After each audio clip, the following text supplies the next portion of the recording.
कहानी की शुरुआत एक जापानीज ट्रेडिशनल घर से होती है जो चारों तरफ साफ पानी और हरियाली से घिरा हुआ है। उसके बाद हमें दिखाई देता है एक छोटा बच्चा मनारो जो अपनी दादी के पीछे पीछे चलता है और उसके हाथ में एक फ्लावर पॉट होता है जहाँ उसके दादी उसको एक ऊंची शेल्फ पे रखने में मदद करते हैं और खाने के लिए कुछ मीठे स्नैक्स भी देते हैं जिन्हें वो उस शेल्फ में रख देता है। और उन स्नैक्स की खुशबू सुन के एक छोटी बच्ची उस कमरे में दौड़ी दौड़ी आ जाती है और मनारो का ध्यान भटक जाता है और यही मौका देखकर वो लड़की स्नैक्स उठा लेती है और भाग जाती है। मनारो तभी उसको पकड़ लेता है पर वो लड़की उसको छोटी सी मुस्कान देती है और वो हवा में गायब हो जाती है। ये देखकर वो सोचता है कि ये भूत है कोई। उसके दादी कहते हैं कि वो लड़की सच में मौजूद है। मनारो तुम ऐसी चीजें देख सकते हो जो आम लोग नहीं देख सकते हैं। वो लड़की एक अच्छी आत्मा है जो काफी समय से हमारे घर में रहती है।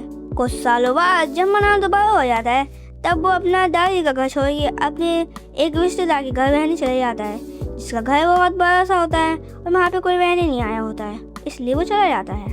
वो घर की तरफ आता है और उसको एक लड़का हाँ देखता है और सोचता है कि ये कौन रहने आ गए यहाँ पे।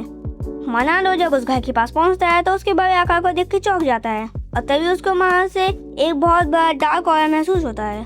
फिर भी वो सोचता है ये तो फालतू चीजें हैं, चलो गेट खोलते हैं। वो गेट खोलने की कोशिश करता है चाबी से। जैसी चाबी ताले को छूती है वैसी ये रहस्यमय शक्ति दिखाई देती है और उस डार्क ऑरा को हटा देती है और वो अपने हाथ की चाबी और पेपर में देखता है और पेपर की सारी चीजें लिखी हुई मिट चुकी थी और तभी तेज हवा चलती है और वो नोट उसके हाथ से उड़ जाता है। उड़ते उड़ते वो एक पुरानी छिपी हुई ड्राइंग पे गिरता है और उस पे लिखा हुआ पूरी तरह से सब कुछ मिट जाता है। साइन के अंदर एक डरावनी आंखें दिखाई देती हैं हमें। फिर घर के अंदर मनारो अपना सामान रखता है उठा के और ट्रेनिंग की लिस्ट बनाता है। फिर वो अपनी माँ को कॉल करके पूछता है कि इतना बड़ा घर क्यों नहीं किसी ने खरीदा। उसकी माँ उसको बताती है कि बहुत सारे लोग आए थे और बिना किसी हरकत के चले गए वहाँ से। मनारो को ये बात बहुत ज़्यादा वियर्ड लगती है पर वो इसके बारे में ज़्यादा सोचता नहीं है और वो पूरे घर की सफाई करके गार्डन की तरफ जाता है और उसको गार्डन में कुछ फूल पड़े हुए दिखते हैं। तभी वो हैरान हो जाता है और वो सोचता है कि ये फूल कौन लाया, क्योंकि वो तो फूल लाए नहीं थे वो वाले सारे भी। तभी उसको एक अजीब सा क्रिएचर झाड़ियों के पीछे देखते हुए दिखाई देता है।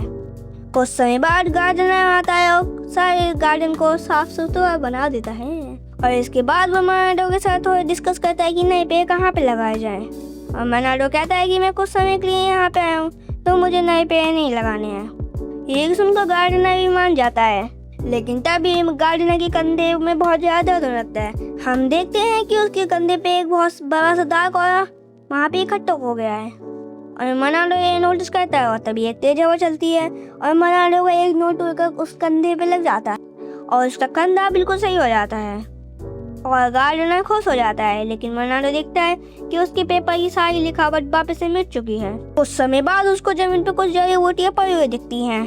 वो सोचता है कि शायद गार्डनर लाया होगा पर गार्डनर बिल्कुल मना कर देता है और मनारो बहुत ज्यादा कंफ्यूज हो जाता है। अगले दिन सुबह मनारो फ्रेश हवा लेने गार्डन में जाता है। वहाँ उसे बाहर एक रास्पबेरी का ढेर लगा हुआ दिखता है।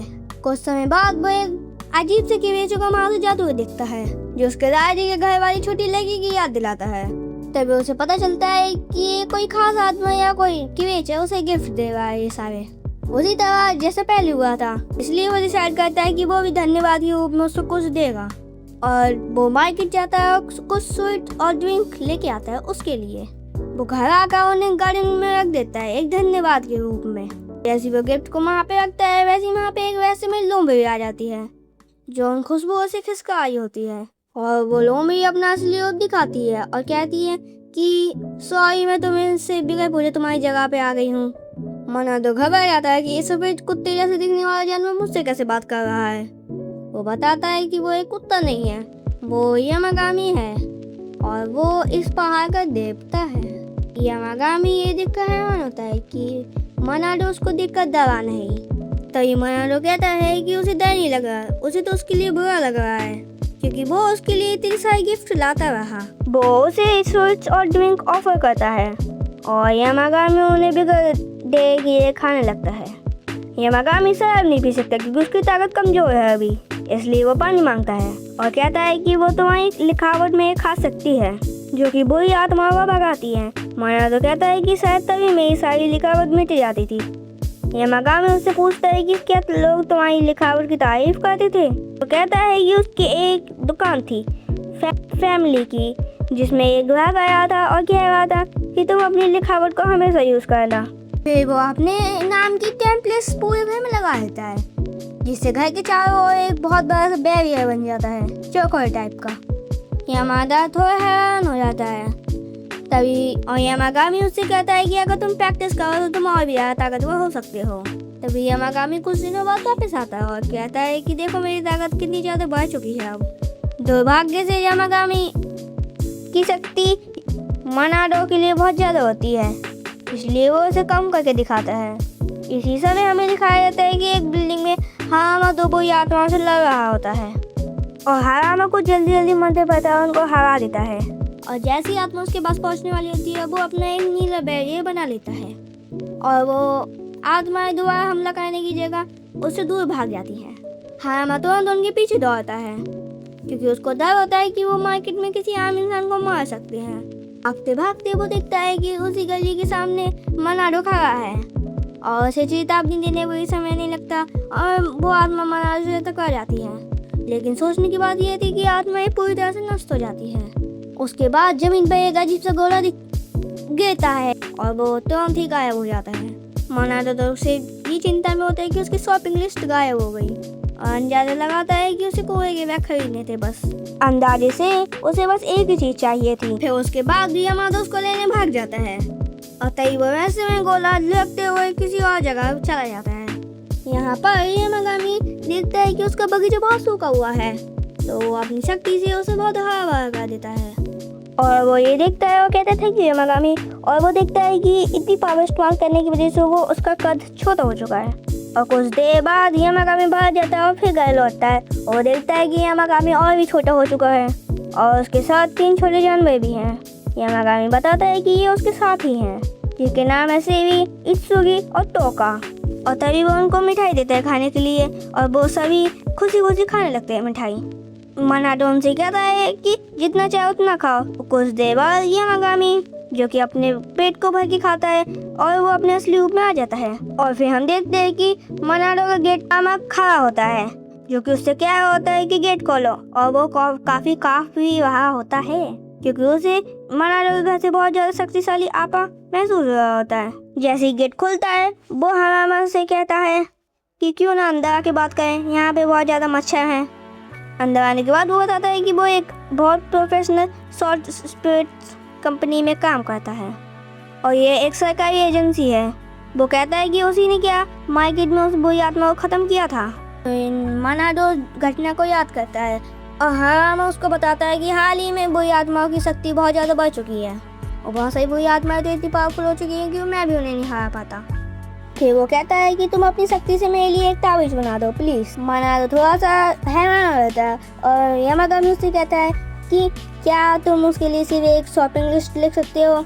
वो कहता है ठीक है मैं लिखता हूँ अभी। और फिर वो हारामा से पूछता है कि क्या तुम्हें सच में शॉपिंग लिस्ट चाहिए। तो हारामा सोचता है कि शायद इसमें कोई गैर कानूनी या बहुत ताकतवर चीज़ होगी। तो हारामा हाँ कर देता है और वो शांति से अपनी लिस्ट बनाए रखता है। उसमें वो लिखता है टॉयलेट पेपर, चाय की पत्ती, ऐसी वगैरह वगैरह। तो ये देखकर हारामा बहुत गुस्सा हो जाता है और मुँह से चाय उबल देता है। जब मनाडो लिस्ट पूरी करता है तब वो देखता है कि इसमें कोई पावरफुल शक्ति है। तो मनाडो को थोड़ी थकान होने लगती है और यामागामी उससे कहता है कि तुमने बहुत सही पावर यूज़ करी है इसलिए तुम्हें थकान हो रही है। और हारामा उसको छोटी सी चीज़ के लिए बहुत सारा पैसा देता है। तो मनाडो मना कर देता है और वो कहता है कि ये तो कुछ सामान चाहिए थी इसलिए मैंने लिख के तुम्हें दे दी। पर हारामा कहता है कि वो उसे उसकी असली कीमत से कम नहीं देगा। इसके बाद यामागामी उससे कहता है कि पैसे ले लो और वो मान जाता है। और तभी वो उसको धन्यवाद के रूप में उसके हाथ पे एक स्टार बनाता है। वो कहता है कि ये तुम्हारे काम के लिए बहुत काम आएगा। तभी उसको उसके बॉस का काम याद आ जाता है और तभी वो वहाँ से भाग जाता है। और जब वो अपने दोस्तों के पास पहुँचता है तब वो देखता है कि ये बहुत बड़ा मॉन्स्टर अपने उसके दोस्तों पे हमला कर रहे हैं। हारामा बिगर सोचे उस आत्मा पे हमला कर देता है। आत्मा उसको निगलने वाली होती है तभी उसके हाथ पे जो उसने स्टार बनाया था मनाडो ने वो चमकने लगता है और उस आत्मा को एक झटके में खत्म कर देता है, जिससे पता चलता है कि मनाडो की असली शक्ति कितनी ज्यादा पावरफुल है। कुछ दिनों बाद यामागामी का आने जाना मनाडो की जिंदगी का हिस्सा बन जाता है। लेकिन बेचारा मनाडो अब अपने खर्चे का हिसाब लगाने लगता है। वो सोचता है कि बिना नौकरी के वो इन लोगों को महंगी चीजें नहीं खिला सकता, वो उनको सस्ती चीज़ें खिलाने की कोशिश भी करता है, पर वो नहीं खाते और नाराज़ हो जाते हैं। मजबूरी में उन्हें उसे महंगी चीज़ें देनी पड़ती हैं, जिससे मनादो को चिंता होने लगती है कि उसके सारे पैसे खत्म हो जाएंगे। इसी दौरान यामागामी नोटिस करता है कि मनादो के तालाब में एक छोटा पत्थर तैरता हुआ दिख रहा है। कुछ देर बाद मनादो नौकरी ढूंढने निकलता है और वो पार्ट टाइम जॉब करने की सोचता है। तभी वो सोचता है कि उसे इतना पैसा नहीं मिलेगा कि वो सब का खर्च उठा सके। तभी उसे एक लकड़ी डॉल दिखता है और वो अपनी किस्मत आजमाता है। हैरानी की बात ये होती है कि वो 1 लाख रुपए का रियान जीत जाता है, इससे कम से कम 3 दिन का खर्चा तो निकल ही सकता है। वो ये सोचकर नौकरी ढूंढने का काम टाल देता है और यामागामी के साथ ड्रिंक पीने के लिए एक ड्रिंक लेने जाता है। दुकान में जाते ही वो 3 से 33 का ग्राहक बन जाता है और दुकान वाले खुशी मनाते हैं और उसे 2 वाइन की बोतल भी दे देते हैं, सबसे महंगी वाली। अब मनादो को लगने लगता है कि उसकी किस्मत काफ़ी अच्छी हो गई है। फिर तो वो हर जगह लगातार जीतने ही लगता है, जैसे कि उसकी किस्मत हर जगह बदल गई हो। लौट कर वो यामागामी से पूछता है कि क्या तुमने अपनी शक्ति से ये सब करवाया है, और तालाब में एक अजीब से कछुए की तरफ इशारा करता है। बताता है कि ये पत्थर जैसे देखने वाला कछुआ वे की है। ये 4 पवित्र जीवों में से एक है। यह लोगों का भाग्य बदल देता है। किसी समय मनादो ने रेकी की मदद करी थी। उसने उसके एहसान को चुकाने का फैसला किया। मनादो को याद नहीं आता उसने किसी कछुए को कब बचाया हो, पर यामागामी उसको याद दिलाता है जब मार्केट ने तुमने उस बुरी आत्मा को खत्म किया था, उसी समय तुमने इनडायरेक्टली रेकी को बचा लिया था। फिर भी मनादो को इस कछुए की ताकत पर शक होता है और तभी उसकी माँ कॉल करके कहती हैं कि जो तुमने पिछले महीने लॉटरी टिप के लिए भरी थी, वो लॉटरी तुम जीत चुके हो। 1 मिलियन येन तुम्हारे पास आ चुके हैं। अब मनादो मान जाता है कि रेकी सच में लकी चार्म है और वो उसे धन्यवाद कहता है। यामागामी कहता है कि रेकी इस तालाब में रहना चाहता है, क्या तुम उसे इजाज़त दे सकती हो? यामागामी कहता है कि ये फैसला तुम्हारा है और अगर तुम चाहो तो इसको रहने भी दे सकती हो या नहीं भी, और ये तुम्हें बैठे बैठे ही सारी चीज़ें लाके भी दे सकता है। तो अब फैसला तुम्हारा है, तुम इसको रखोगे या नहीं। और फिर वो रेकी को रहने देता है अपने बगीचे में। जैसी ड्रिंकी की बात होती है, वैसे वो धीमा से देखने वाला कछुआ उसके सामने प्रकट हो जाता है। तभी वो उससे कहता है कि तुम्हें जितना पीना है तुम उतना पियो, कोई रोक टोक नहीं है। और तभी अचानक से उसके पास एक चमकता हुआ गोला आता है और वो जैसी जमीन पे गिरता है वैसे उसकी रोशनी कम हो जाती है और इसके अंदर से कुछ बीज निकलते हैं। मनादो पूछता है कि ये बीज कहाँ से आए। वो कहता है कि ये एक रेकी का गिफ्ट है। यामागामी उसको लगाने के लिए कहता है और फिर उसको वार्निंग भी देता है। कहता है कि ये बहुत बड़ा पौधा भी बन सकता है एक। फिर मनादो उससे सही जगह पूछता है और फिर उन्हें लगा देता है। वो सोचता है कि आखिर ये किस पौधे में बदलेंगे, लेकिन यामागामी इसे सरप्राइज रखता है। कुछ दिनों बाद मनादो कुकीज लेके एक बगीचे में आता है, लेकिन अचानक से कुछ छोटी छोटी आत्माएं छत से झांकती हैं और मनादो को डरा देती है। यामागामी उन्हें पहचान कर उनके नाम बताता है, जिन और आयन। मनादो समझ जाता है कि जैपनीज कहानियों की मशहूर देवता वर्षा और बिजली हैं। हालांकि कहानियों में ये बहुत डरावने बताए जाते हैं, पर असल में ये बहुत ज़्यादा क्यूट हैं। मनादो उन्हें भी कुकीज ऑफर करता है और वो खुशी खुशी खा लेते हैं और वो दोनों यामागामी का मजाक उड़ाते हैं। वो दोनों कहती हैं कि तुम कम से कम मरने वाले थे, पर यामागामी कहता है कि मैं इतनी जल्दी थोड़ी मरूंगा। पर यामागामी के छोटे छोटे दोस्त नाराज हो जाते हैं और वो कहते हैं कि रायन और फूजी ने हमारी कुकीज खा ली। तो उनसे पूछने वाला ये होता है क्यों आए तुम लोग यहाँ पे, तो वो बता देते हैं हम तुम्हारे खूबसूरत मशहूर बगीचे को देखने आए थे। तभी उनकी नजर रेकी में पड़ती है, जो कि आराम से कटोरे में से वाइन पी रहा होता है, तो उन्हें ये पीने के लिए ऑफर करता है। उसके बाद फूजिन खुश होकर अपनी शक्ति मनादो को भी दे देता है। मनादो हैरान हो जाता है। वो पूछता है कि इस शक्ति को इस्तेमाल कैसे करें। फूजिन उसे बताता है कि बस अपने दिमाग में कल्पना करो कि तुम हवा में चल रहे हो, और मनादो ध्यान लगाता है और हाथ आगे बढ़ाता है और अचानक उसी दिशा में हल्की हवा चलने लगती है। वो खुश हो जाता है और यामागामी कहता है कि अगर तुम इसकी प्रैक्टिस करो तो ये ताकत बहुत ज़्यादा मजबूत हो जाएगी। दूसरी जगह हारामा बाकी आत्माओं को मार रहा होता है और वह एक आत्मा को खत्म करता है और तभी उसके हाथ पे जो स्टार बना था वो मिट जाता है। तभी उसके दोस्त चिल्लाते हैं और वो देखता है कि अकीचो नाम का एक बंदा एक बहुत बड़ी आत्मा के सामने फंसा होता है। उसकी पार्टनर इचागो उसके पास में ही खड़ी है, पर वो उसकी मदद नहीं कर पा रही। और जैसे ही वो आत्मा उसके ऊपर हमला करने वाली होती है, तभी हारामा वहाँ पे पहुँचता है और उसकी शॉपिंग लिस्ट को उस पर फेंक देता है और वो आत्मा मर जाती है। तभी अकीचो गुस्सा हो जाता है और कहता है कि तुम्हें इतनी लाजवाब ताकत कहाँ से मिलती है। हरामा कहती है कि मुझे नहीं पता, जिससे आइकीचो और ऐसे जाता है। वो हरामा से जलता है और गुस्से में होरावा पे भी भड़क जाता है। होरावा परेशान होकर वहाँ से चली जाती है और आइकीचो अकेला रह जाता है।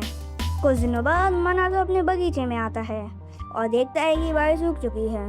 वो कहता है कि यहाँ पे कोई फर्क नहीं पड़ेगा यामागामी, क्योंकि यहाँ पे जितने भी जीव है वो अपनी ऊर्जा से यहाँ पे बारिश होने नहीं देते। कई मनादो देखता है जो उसने बीज लगाए थे वो एक छोटे से पौधे में बदल गए हैं।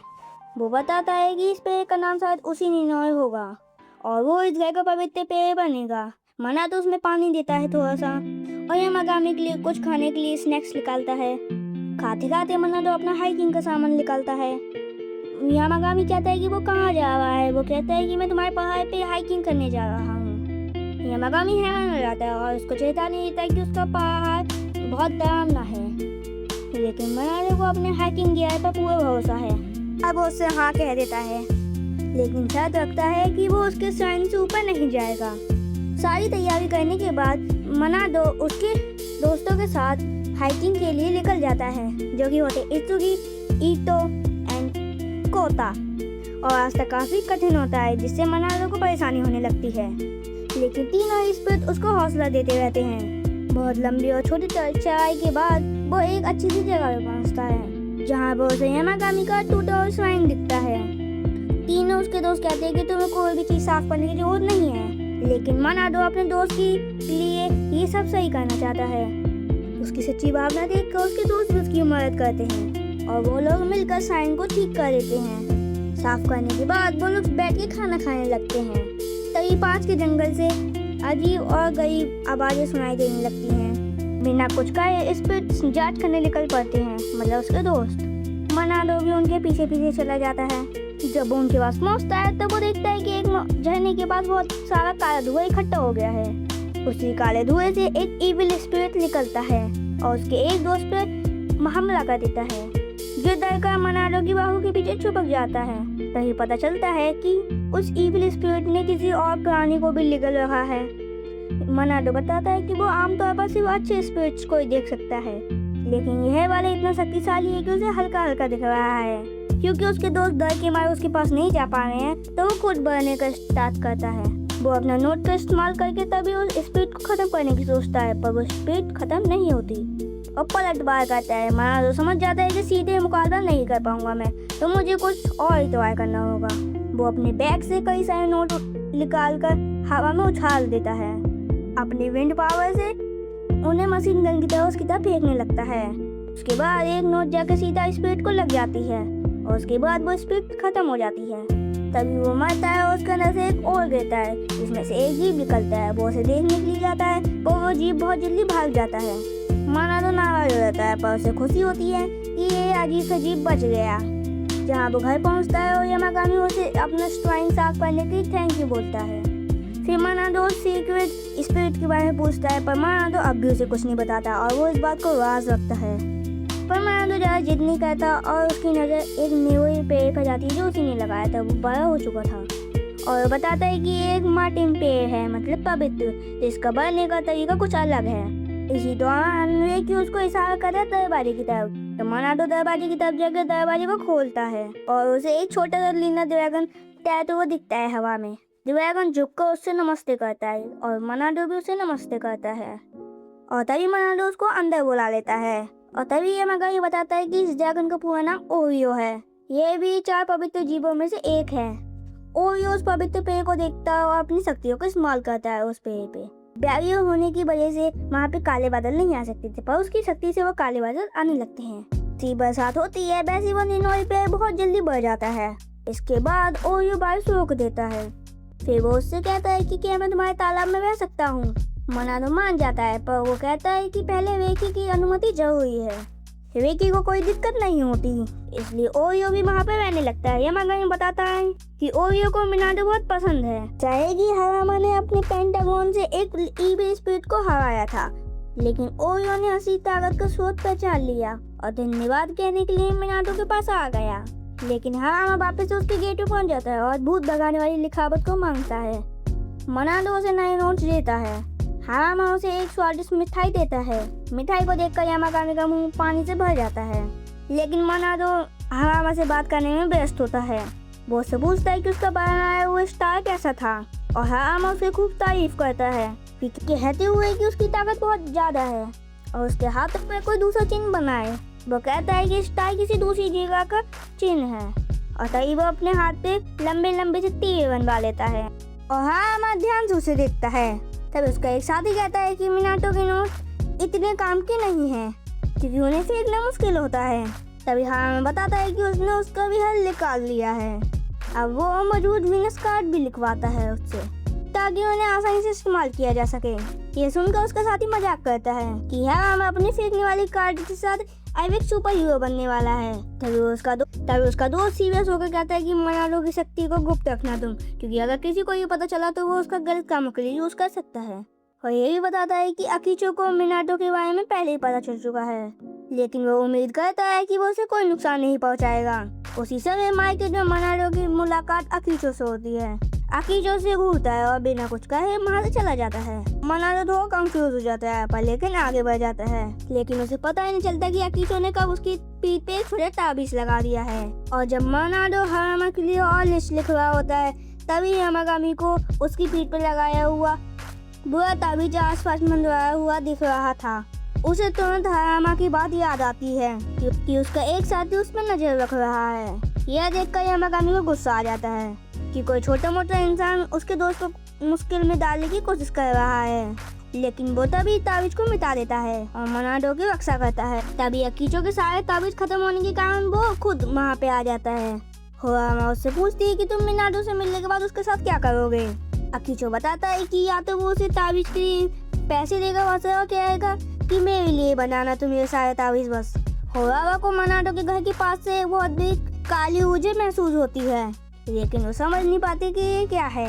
तभी अकीचो दरवाजे पे बढ़ के उसकी घंटी बजाता है और जब वो दरवाजा नहीं खुलता तब वो एक लात मार देता है और तभी एकदम से अजीब सी शक्ति उसके अंदर दौड़ जाती है और वो फिसल कर गिर जाता है। और जब वो उठता है तो खुद को एक डरावनी दुनिया में पाता है और एक खौफनाक स्वाइंग उसके सामने होता है। वो घबरा कर हरामा को बुलाता है पर कोई जवाब नहीं मिलता। डर के मारे वो भागने की कोशिश करता है पर एक पेड़ की जड़ें उसके बीच में आ जाती हैं और वो ठोकर खाकर एक पत्थर पे गिर जाता है और एकदम से वो वापस अपनी दुनिया में आ जाता है। यही वो देखता है कि एक सेकंड भी नहीं बीता है तभी उसकी ताबीजों की एक बहुत लंबी लाइन पे पड़ती है कि वहाँ पे बहुत ज्यादा डरावनी लग रही थी। और तभी यहाँ पे मनाडो अपनी शॉपिंग लिस्ट लिख रहा होता है और पास में यामागामी एक मैगजीन पढ़ रहा होता है। तभी उसे पता चलता है उसकी बीन बन बनाने वाला एक आदमी जो उसके लिए खाना बनाता था वो पतले की जगह एक मोटा वो बनाने लगा है डो। और ये बदलाव यामागामी को बिल्कुल पसंद नहीं आता और वो गुस्से से भर जाता है। तो ये देखकर समझ जाता है कि ये बेकरी इचिगो की है जहाँ से वो हमेशा खरीदता है सामान। मनाडो सोचता है कि वो उससे खुद जाकर बात करेगा क्योंकि यामागामी ने कहा था और उसे मनाने की कोशिश करेगा कि वो स्मूथ बीन्स बनाना वापस स्टार्ट कर दे।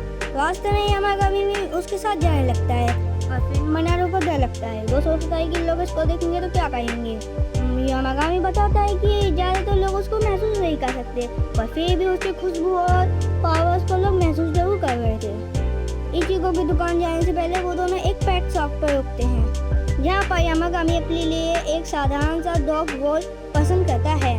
वो कहता है कि मैं अपने दोस्त के लिए इतना बेकार से कुत्ते जैसे नहीं लूंगा और मैं लूंगा एक अच्छा स्टाइल। वो उसके लिए एक अच्छा से निकलवाता है और यामागामी एक बिस्तर पे लेट जाता है जिसमें उसे बहुत अच्छा लगता है। यामागामी कहता है कि इसकी कोई ज़रूरत नहीं है पर जब मनाडो उसकी नमी महसूस करता है तो वो कहता है हाँ इसकी ज़रूरत है। पर वो देखता है कि ये कुशल बहुत छोटा है तो वो उसके लिए एक बड़ा कस्टम कुशल भी कर देता है ऑर्डर। इसके बाद दोनों इचिगो की दुकान पे पहुँचते हैं। इचिगो उसको पहचान लेता है और वो बताता है कि क्या वो यामागामी के पहाड़ पे गया था। वो उससे कहता है हाँ वो गया था। वो कहता है कि क्या उसकी मुलाकात उस पवित्र कुत्ते से हुई है। तभी यामागामी उससे कहता है कि उसे मत बताना तो वो उससे बचने के लिए बताता है कि उसने किसी भी कुत्ते को नहीं देखा। तभी वो शॉपकीपर अपनी कहानी सुनने लगता है और कहता है जब वो छोटा बच्चा था तो वो उस पहाड़ पे खो गया था और उसके सामने तभी एक साइन खोला और उसके अंदर से यामागामी नाम का एक कुत्ता निकला था। तभी वो उसे डराने लगता है और जैसे वो भागता है वैसे वो उसी जगह पे पहुंच जाता। आखिरकार वो पहाड़ के नीचे पहुंच गया। उसे पता चलता है कि वो कुत्ता उसको सही रास्ता दिखा रहा था। तभी वो शॉपकीपर बताता है कि शायद उसने कोई मार्गदर्शक कुत्ते को देखा था, जिससे यामागामी और भी गुस्सा हो जाता है। लेकिन वो बताता है कि तब से से वो उस पवित्र पुत्र को बहुत ज़्यादा सम्मान देता है। मनाडो कहानी सुन के हैरान हो जाता है और वो दिखाता है कि वो भी उस कुत्ते से मिलना चाहेगा। दुकान से बाहर निकलती है वो सोचता है कि इचिको इतना स्वस्थ कैसे हो गया। यामागामी बताता है कि वो किसी की मौत को नहीं रोक सकता पर कुछ समय के लिए उनकी सेहत को अच्छा कर सकता है। और इचिको यामागामी की बीन्स बनाता है तो वो चाहता है कि वो उसके लिए अच्छी बीन्स बनाए और स्वस्थ रहे। इचिको को पोता घर पे लौटता है और उससे हाथ मिलाता है। ऐसा लगता है कि वो बहुत अच्छा परिवार हो। कुछ देर बाद मनाडो घर आता है और अपने बगीचे में एक विंड चार्ज लगा देता है। यहाँ पर मनाडो नहाने चले जाता है और यामागामी नए वाली पे ट्राई करने लगता है। तभी उसे याद आता है कि एक अनचाहा मेहमान बाहर गेट पे था थोड़ी देर पहले और उसी देर में अकीजो वहाँ पे फंसा होता है बहुत देर से और वो सोचने लगता है कि शायद वो अब हमेशा के लिए इस दुनिया में फंस चुका है। आखिरकार वो झुककर माफी मांगता है यामागामी से। उसकी माफी सुनकर यामागामी उस नाइटमेयर से माफ कर देता है उसे और अकीजो वापस असली दुनिया में आ जाता है। अभी अकीजो हवा से पूछता है कि तुम यहाँ पे कितनी देर से हो। वो कहती है मुझे तो अभी 1 ही मिनट हुआ है। वो कहता है अच्छा ठीक है। उसके हिसाब से वहाँ पे बहुत दिन बीत चुके थे पर उसके लिए यहाँ पे सिर्फ 2 सेकंड ही हुए थे।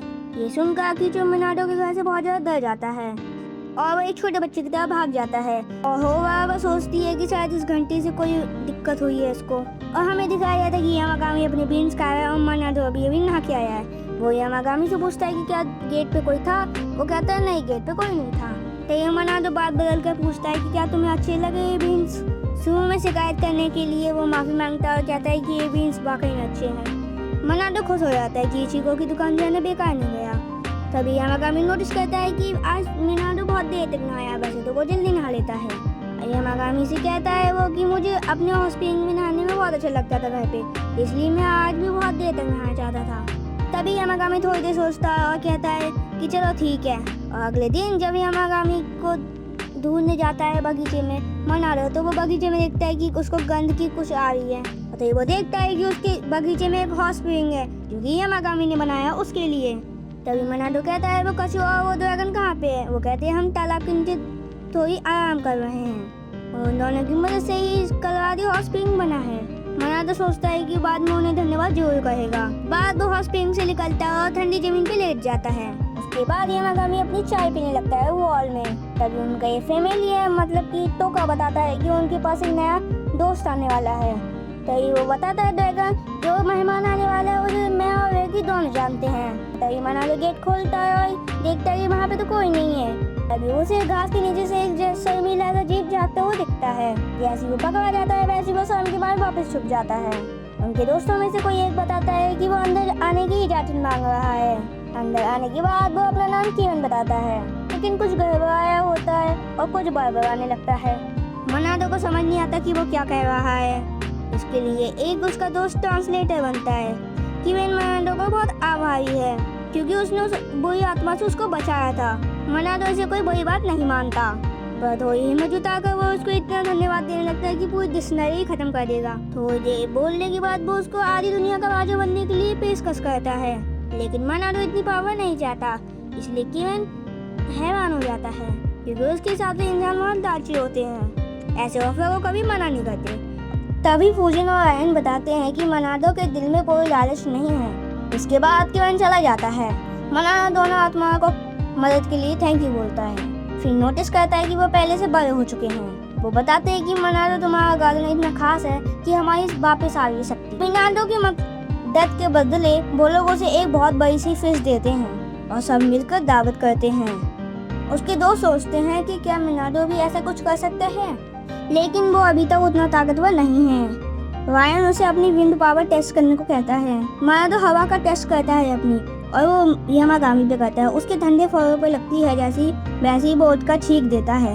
अच्छी बात यह है कि मनाडो के एक्सपेरिमेंट से यामागामी को कोई दिक्कत नहीं हुई। रायन नोटिस करता है कि मनाडो अपनी पूरी पावर से हवा नहीं चला रहा था क्योंकि उसे डर था कि कहीं यामागामी की चोट ना लग जाए। स्पिरिट उसको समझाता है कि अगर तुम किसी सेफ टारगेट पे पूरी पावर यूज करेगा तो वो अपनी पावर को बेहतरीन तरीके से ग्रो कर लेगा।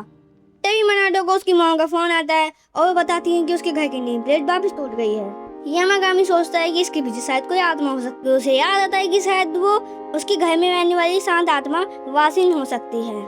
वो बताता है कि मनाडो की नेम प्लेट में जो बुरी आत्मा को रोकने की शक्ति होती है वो समय के साथ खत्म हो जाती है और शांत आत्मा उस नेम प्लेट को तोड़ देती है जिससे उसको बदला जा सके। बताता है कि वो ऐसा बचपन में कई बार हुआ है, तो वो यामागामी की बात मान लेता है और वो एक नई नेम प्लेट बना लेता है और वो सोचता है कि इसको और मजबूत कर सकते हैं। यामागामी बताता है कि वो अपने परिवार को अपग्रेड कर सकता है जिससे कि नेम प्लेट और ज्यादा ताकतवर बने। मनाडो पूछता है कि उसकी ताकत कैसे बढ़ेगी और वो यामागामी उसको ले जाता है ट्रेनिंग के लिए। वो एक अजीब सा पोर्टल खोलता है और यामागामी उसको एक जंगल में ले आता है। ये बताता है कि अपनी पूरी पावर से मैजिक यूज करो। तो मनाडो कहता है उससे कि उसको पेड़ों को हानि पहुंचाने में कोई दिलचस्पी भी नहीं है। यामागामी कहता है ये सारे पेड़ भी नकली है तो वो अपनी पूरी पावर लगा सकता है। फिर मनाडो अपनी विंड पावर का यूज करने लगता है। तभी किरण उसके लिए कुछ सामान लेके आता है जिसकी बदबू बहुत गंदी होती है, जिससे रेकी और ये उस पर चिल्लाने लगते हैं। किरण को बुरा लगता है कि उसके गिफ्ट को रिजेक्ट कर दिया गया और तभी वो वहाँ से चला जाता है। और वो यहाँ जंगल में यामागामी देखता है कि मनाडो अपने हाथ आगे बढ़ाता है और विंड पावर का यूज करता है और वो इतनी बड़ी पावर यूज करता है अपनी कि बड़े बड़े पेड़ भी हिलने लगते हैं। और तभी यामागामी देखता है कि मनाडो का सही जवाब दे चुका है। वो वहीं पे बेहोश हो जाता है। तभी वहाँ पे उसकी आँख खुलती है और वो कहता है कि वहाँ पे क्या हुआ था। यामागामी कहता है कि तुम अपनी पूरी पावर का यूज नहीं कर सकते क्योंकि तुम्हारा शरीर अभी कमजोर है। उस दिन के बाद से ही मनाडो उसके साथ ट्रेनिंग करने लगता है। उसकी ताकत बढ़ जाती है तो वो अपनी माँ के लिए एक नई नेम प्लेट बनाता है। पहले से ज्यादा स्पिरिट बॉन्डिंग पावर होती है। जहाँ पे मनाडो अपनी माँ को गिफ्ट भेजने की तैयारी करवाता है, दूसरी जगह एक बहुत बुरी सी जगह पे पहुँच जाता है और वो ऐसे मंदिर के पास पहुँचता है जहाँ पे बहुत सारे डार्क ऑरा होता है। कुछ दिनों बाद यामागामी अपने गेट पे पत्ते हटाता है अपनी पावर से। यामागामी नोटिस करता है कि उसका कंट्रोल अब बेहतर हो चुका है, लेकिन मनाडो अभी भी उसे फूजिन जितना खास नहीं मानता। लेकिन फूजिन मानता है कि मनाडो बहुत अच्छा कर रहा है। तभी फूजिन कहता है कि वो एक दिन इतना ताकतवर बनेगा कि अपने दुश्मनों के घर भी तोड़ सके। और तभी मनाडो कहता है कि वो बुरा काम के लिए अपनी शक्ति का यूज नहीं करेगा। और तभी रायन उसको अपनी बिजली की शक्ति देने का ऑफर देता है। कुछ देर बाद नोटिस करता है मनाडो कि उसके तीनों दोस्त दिखाई नहीं दे रहे। हमें बताता है कि उसके किसी काम के नहीं है वो, और इसलिए वो उन्हें ट्रेनिंग करने के लिए भेज देता है। वहाँ पे उसके तीनों दोस्त थोड़ी सी मेहनत करने के बाद ही खबा चले हुए होते हैं। कुछ देर बाद मनाडो उनके लिए स्वीट पोटैटो बनाता है। यामागामी और ओयो एक साथ खाते हैं और वो मनाडो रेकी को भी ड्रिंक देता है और वो फूजिन और रायन से भी पूछता है, लेकिन वो मना कर देते हैं। वो कहते हैं कि वे खुद तुरंत पका सकते हैं। अभी वो कहते हैं कि चलो पकाते हैं और एक जनी ऊपर हवा में उनको उछालता है और एक जनी बिजली लगाता है और तभी दोनों के खराब हो जाते हैं, मतलब जल जाते हैं सभी। तभी मनाडो समझ जाता है कि उन लोगों ने खराब कर दिया। तभी एक लाल सा फल उसके पास आता है। वो देखता है कि किरण वापस आ चुका है और वो इस बार एक नया गिफ्ट लाया है। मनाडो ये देखकर खुश होता है, उसे भी शकलगंजी खेलने के लिए बुला लेता है। पर किरण डर जाता है कि मनाडो उसे भी ना जला दे जैसे वो शकलगंजी को जला रहा था। डर के मारे वो वहाँ से भाग जाता है। मनाडो सोचता है कि उसे क्या पसंद होगा। यामागामी बताता है कि उसे बियर पसंद है। तभी दरवाजे की घंटी बजती है। तभी वो गेट खोलता है। वो देखता है कि हाँ मैं गेट पे है। वो इतना थका होता है कि वो उसी के ऊपर गिर जाता है। थोड़ा आराम और पानी पीने के बाद हाँ की बोलने की ताकत वापस आती है। वो बताता है कि उसके घर के अंदर की मैजिक बहुत ज्यादा बढ़ चुकी है। ये उसके सारे जीवों की वजह से हो रहा है।